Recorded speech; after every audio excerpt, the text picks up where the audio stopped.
Salut, moi c'est Gundo et aujourd'hui je vais t'expliquer les applications que tu dois télécharger avant de venir en Corée du Sud. Alors déjà, il faut oublier d'utiliser Google Maps, ça fonctionne pas du tout. Donc si t'as pas envie de te perdre, utilise plutôt Never Map ou Kakao Map. Ça fonctionne en coréen, mais il y a aussi des fonctionnalités qu'on peut être en anglais.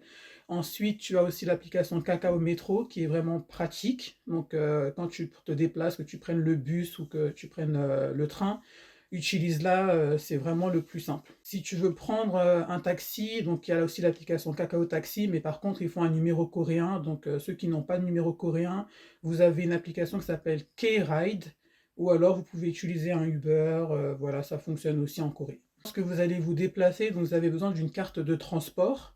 Donc c'est la Chimoni et vous avez aussi la Climat Card.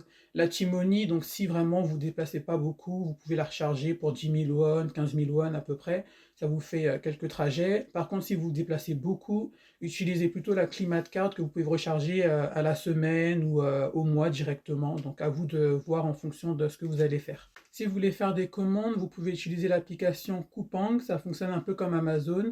Vous avez Coupang Eat pour la nourriture, Bedale Minjuk aussi. Pour la traduction, utilisez Papago. Et pour parler avec des Coréens, vous avez l'application KakaoTalk. Dernière précision, pour la Climat Card et pour la Chimoni, vous pouvez les acheter dans les CU, les 7-Eleven, etc. Donc tout ce qui est convenience store, vous pouvez trouver ça partout.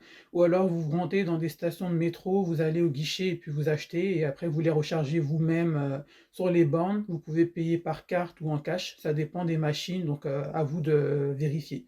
Donc voilà, c'est à peu près tout pour les applications à utiliser en Corée. Si vous avez d'autres demandes, n'hésitez pas à commenter cette vidéo ou à m'envoyer un message en privé, je vous répondrai avec plaisir. J'aide les personnes qui souhaitent s'installer en Corée à court terme ou à long terme ou tout simplement organiser vos vacances. Merci.